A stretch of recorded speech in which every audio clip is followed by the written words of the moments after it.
Hey everybody, you might be wondering, why are we back here with this lady that's all dying and shit? Well, that's because my curiosity got the better of me, and I loaded an earlier save and got back up to this point. Funny enough, all 20 minutes of last episode took me about, I don't know, a minute and a half to get this far. So there you go. I got curious about what's on the PDA, so there you go. So if you went and looked at all this, somehow already, like if you cared enough, sorry, because now I'm going to go through it again. So January 19th, the Lord is gracious and beautiful. Slow to anger, merciful, not beautiful. Slow to anger and great loving kindness. The Lord is good to all. I simply wish his kindness had been extended to Chelsea, depends on how you pronounce it or where you're from. The galley chef told me that a few of the other crew members are uncomfortable with having an ARG patient on staff. I asked if her work was in any way below standard, at which point he grew uncomfortable and admitted exactly as I thought. No, she's a superb worker, but his team were uncomfortable with her anyway. Being a geneticist and a Christian may appear contradictory to most, but that is their burden, not mine. I believe in grace and mercy. Okay, I don't feel so bad about blowing this bitch up. She's one of those preachy types. It wasn't Chelsea's fault she was born an ARG baby. James, my ex-husband, blamed me. James wanted her terminated, and when I refused, he packed up and left. So James was, your typical kind of conservative Republican, where Eleanor here, a little more down the middle. That suits me. I'd rather be without an unloving husband and father than without my beautiful child.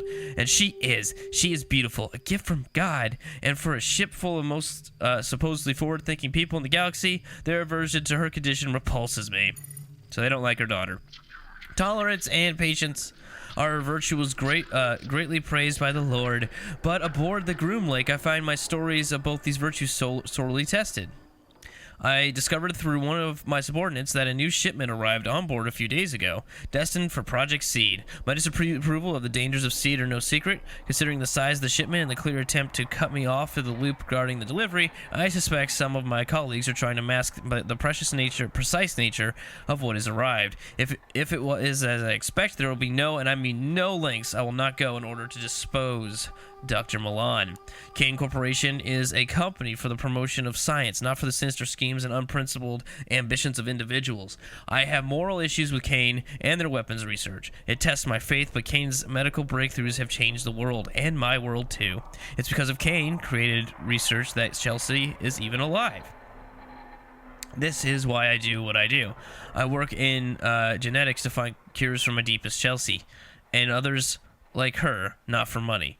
It's my job to put things right for her, okay? I had lunch with Dr. Gray this afternoon. He is an odious little man and utterly misanthropic. Misanthropic? But if you need someone to talk to about Project Seed, then there are few people who give up information more easily. His ego easily outweighs his sense of confidentiality. Project leaders and project members are not allowed to discuss details of individual projects, but he can't resist himself. Nevertheless, he revealed disturbing details. I'm aware of our sample origins. We need human genetic material in order to develop cures for human beings. It's a hard truth. But there's paperwork, permission forms, and contracts that create the supply. That shipment had none of these, or has none of those. They're children. Oh God, in all your great mercy, how could you let Milan, that unholy monster, do this? It's taken months, but finally, I found a young cargo worker named Danica Boxer. She was referred to me by Dr. Tensu. Such a sweet girl. Didn't we see her? Wasn't she the one upstairs that gets destroyed by like something and on the security camera or whatever? It seems the quote cargo was a combination of adults and children, all of whom were acquired through illegal channels for use in genetic research. I do not agree with this. I'll leave this place and take Chelsea with me before I spend another 1 minute, either one's works, 1 minute more working for a company that endorses the use of children in research. There are not enough words to describe the soulless creatures that did this. Revenge? I don't believe in revenge. Beloved, never avenge yourself. Beloved, never avenge yourself, but leave it to the wrath of God. For it is written, vengeance is mine, I will repay, says the Lord. Where is she? The creatures are attacking in full force. The screams are over the radio. They're dying. They're all dying. I hear them scuttle through the vents. I see blood, and they spill the blood everywhere and shit. And spray all over the walls. Chelsea, Chelsea, oh God, bring her. Please bring her to me. I'm trapped in hydroponics. Please bring my little girl to find me. Voice note. I can see Chelsea inches from me, lifeless. I contemplated taking my own life as she died just before my eyes. When those creatures attacked, the crew sealed off the parts of the ship and I was left trapped in hydroponics. That fungus got to me, and now it's inside, profaning my body. Its nerves wrapped around my cerebral cortex. I can feel it move. I try to move my arms, but it won't let me. It's making me watch the fungus consume my baby girl. I must watch and pray for the end to come, so then it does not depend on the man who wills, the man who runs, but on God who has mercy. So, oh, here's some email real quick. Your comments are most flattening. I expect, however, that a promotion isn't forthcoming because of the lack of attention paid to our section. Ignorance is frustrating, and our lack of understanding of what takes place on top of the food chain is a great irritation to me. You do seem to be pushing relentlessly for information about this cargo, though, and I'm somewhat uncomfortable discussing it any further. I fear that I have already said too much. For the sake of your career, my dear, I suggest discontinuing your pursuit. You're a fine geneticist, and clearly one of the most talented people on the ship. Don't let it go to waste. That was from Sebastian. I know you're a spiritual woman. I at times receive a great deal of criticism for this. Okay. But I feel that I cannot speak. I can speak to nobody else. You know when you're getting, like, especially when you're reading or talking, and you can feel, like, right at the very top of your nose, almost to where the bridge of your nose, it just gets, like, blocked up with what feels like gooey mucus and shit. That be what happening to me. Oh, I hate it when I get it on my lips. Oh, and then it's all salty. Oh, who wants a kiss? I'm well known for my positivity and cheerfulness, and I believe I've earned my nickname, Dr. Gray's Smile. I am haunted by what I'm hearing on this ship, and I'm wondering if perhaps it is merely induced by my own fears.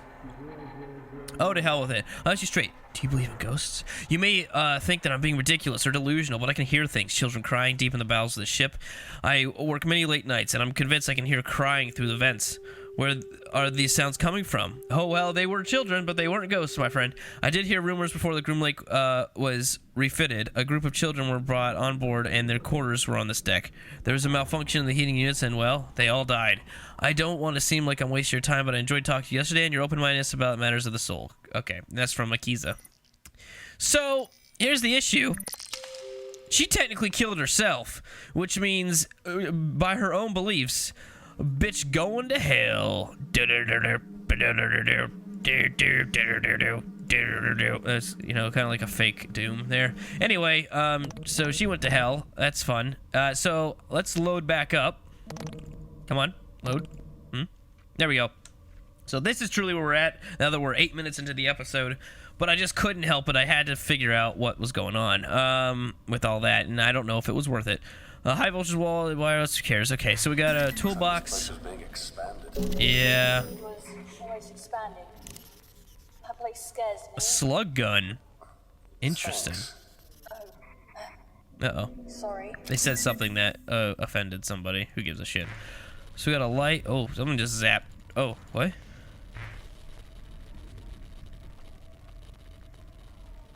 Interesting. Okay. Closed power cell housing. Oh, we need the slug gun, I bet. To unslug. That's just crazy. What? Hello? Maybe not. Maybe we need... If only we had a drill. Alright, well, I don't think there's anything else in here to dick with, so let's go down this tube. Oh, good. Warning. Halo thing hepatotoxicity is at an elevated level. Oh! Shit! I didn't know he was gonna shoot that quickly. Okay. Oh, no, why did it load here? You fucking retard. Alright. God damn it. Alright, now let's resave. Because otherwise the game's gonna be stupid. So we'll save over that. Alright, let's do this again. This place is being expanded. The seed was always expanding. That place scares me. Oh, just that she's scared by this area. Sorry. So maybe we need to run really quick by him or something? As long as we, like... Warning. Halo thing hepatotoxicity Why is there a sink? is at an elevated level. Okay, yeah, we just had to go quick. Oh. The words. Oh. What? What do you see? Oh. What kind of a monster would do this? These women, these poor women. This is Jesus Christ. torture. This is Science. So there's fetuses everywhere. There's pregnant women everywhere. Hybrid fetuses. Holy shit. All right, what can I do with these? Can I push on their tummies and make kids come out? families and lives. You can't do anything for them now. Soon this ship will run out of oxygen. They won't be in pain for much longer. Let's put a slug. This is more torture than anyone should bear. Let's put a slug in her head. All right, we'll finish you off, baby. It was enticing, but not enough. Oh, fluids, gross. Here's another power cell thing. This one. Can I do anything with these, or no? Okay. Or maybe I'm supposed to. Oh, why'd he go over there? Open it, and then open this, and then use the slug gun on it. I think that'll just break it. No. Okay. Oh. I need help. So we took her bandage? I'm gonna help you. Just close your eyes.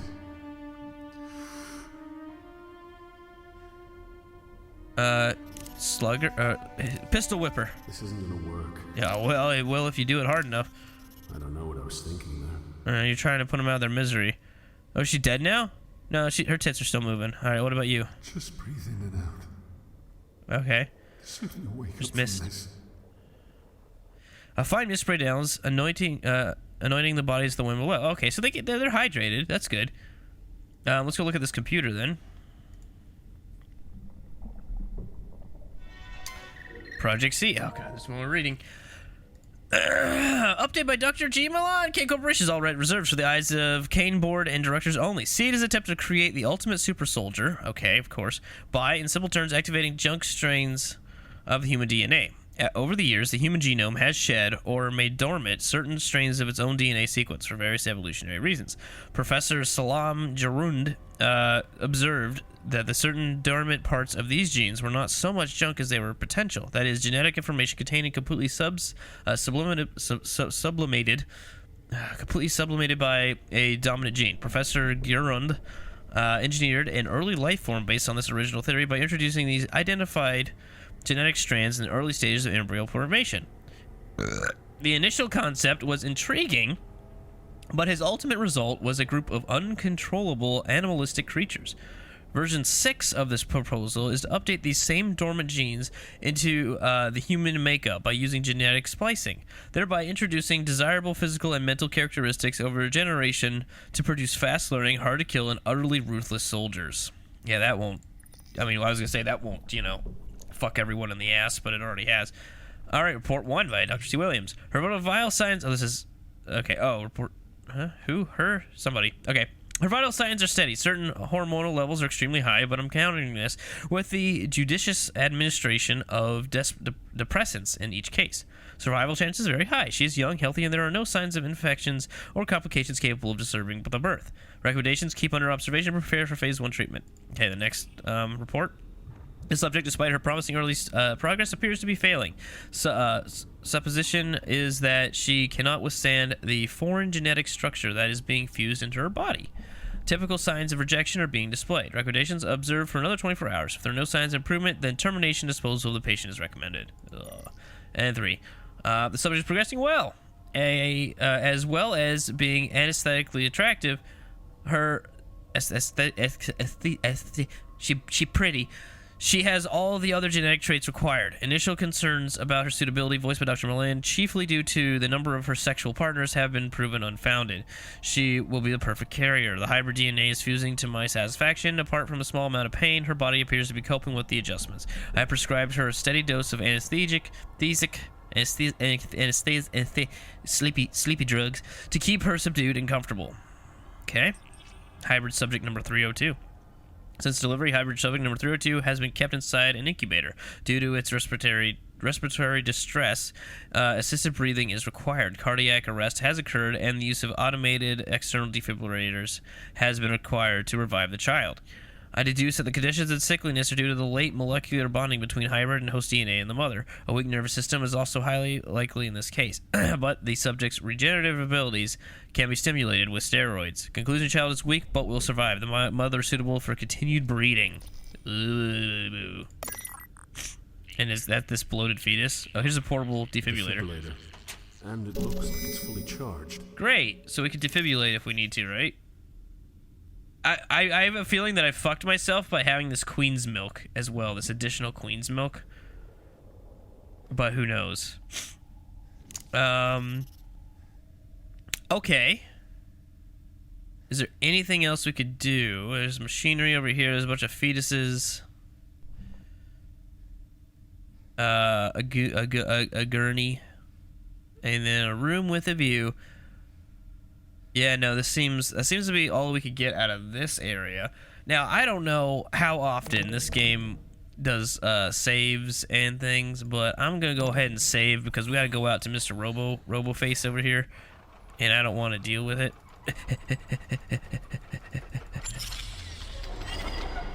Okay. Oh boy. Oh boy. Look at this thing. A human host, pulsing mass of flesh and bone. An overgrown hybrid, conjoined head twins, conjoined mass, splayed open human body, eviscerated corpse. There's some preserved things and skeletons. Oh man. Can you hear me? Do you know where you are? Jesus. Oh my god. Alright, let me blow my nose and we'll get to the reading. There's a lot of reading in this game. You could probably beat this entire game in like 20 minutes. If you know, like, if you already knew all the solutions to the puzzles ahead of time. Which then it's not really a game anymore, is it? Alright, January 16th, they said I'd never be able to make it to 60. Ha! 85, you fuckers! Old and still cooking with gas. These bastard kids, and I outlived them all. 3 bastard kids, and I outlived them all. Okay, so I was young when I had them. Those girls never knew I was the father, of course. I had to switch the DNA samples so they didn't. No, the little shits were mine. So they didn't... Okay, let's try that again. I had to switch the DNA samples so they didn't know the little shits were mine. I'm too old for all that, but you never completely lose your eye for the ladies. Alright, so this guy was kind of scummy, this Dr. Clifford Backman. February 28th, that's my birthday. I might have false teeth, Dr. Milan, but I'm no moron. For the good of humanity, I'm a sociopath and alleged rapist of women, but your little speech to the crew was less sincere than anything I could say with a straight face. At least you know how to turn a blind eye whenever I have to get rid of troublesome subjects, right, Milan? The new gas for the chambers is working splendidly, as improved kill rate of 60% in the old formula. I didn't read that correctly, but I'm not going to read it again. I watched those poor fuckers wither and die. Writhe and die? I guess, yeah. We have a viewing window now, just so we can make sure it's done. If I were a moral man, I'd call it perverse. It's lucky for Project C that I don't give a shit. I thrive when I don't have to answer to everyone with a conscience. Project, this will not do. Not at all. I need more subjects. The rejection ratio of DNA splicing is stratospheric. So not only do I need more bodies, but I need better ones. They bring me imports and strays, but the test results are achieved with crew members. The best test results are achieved with crew members. One cannot prey too often on those, of course, no matter the need. My, quote, chosen ones will always those who wouldn't be missed. The furnaces are inadequate for my disposable requirements. I'm told that they're so hot they could destroy dark matter. They seem slow to respond when burning flesh, though. And the smell is hardly pleasant either. It reminds me of that injured dog that I found as a little boy growing up in Missouri. It looked at me with a pleading look. That the kind of sick patient that a doctor gives a doctor they trust absolutely. Naturally, I stomped on the mongrel's head. It was a mercy. They're trying way too hard to get across the fact that he's a sociopath. I get it. Like, they've already mentioned, he's outright said he's a sociopath. They mentioned that he's raped multiple women and had children, and then they had his children, and then he switched DNA tests so they wouldn't find out. And then now we gotta get to the killing animals as a kid. So there's 2 more indicators of a possible serial killer for a child to grow up to be, I should say, and that's hurting or killing small animals when they're a kid, or any animals, I guess. Bedwetting to a late age, because it's the lack of control, and therefore serial killing spawns out of having that lack of control, and taking someone's life is like the ultimate control, so they overcompensate, so to speak. And then also arson at a young age. So those are the 3 big red flags. So we've already got red flag number 1 here. So we'll see if they crowbar the rest of them in these. Anyway, there are too many in society who have simply damaged disposition. It's a kindness to snuff out the worthless lives. I must get more pathway. That little prick DeSantos is usually more than forthcoming with its ingredients. But he said, also, this guy's a terrible sociopath, or at least a terrible criminal or whatever. He's writing all of this shit down in a fucking PDA and just leaving it on a table. But whatever. But he says his suppliers are having problems. I know you, DeSantos. I know you're not a real doctor. I know the kind. I have 5 PhDs and can tell when men have been hired for their instincts rather than their knowledge. Meanwhile, how do you get 5 PhDs? I guess he is 60 years old. He had some time. Okay, whatever. Meanwhile, the cutting and splicing continues. Oh, and Charlotte, or 85 years old, actually. Oh, and Charlotte, we know about your little experiment, you stupid bitch. First she kills her partner by accidentally exposing him to a lethal virus, and then she goes gaga for him. That's a sort of beautiful incompetence that slays me. I spent years perfecting the art of the kill, making a murder appear a mishap, and so they're just outright gonna make him say he's a serial killer or whatever.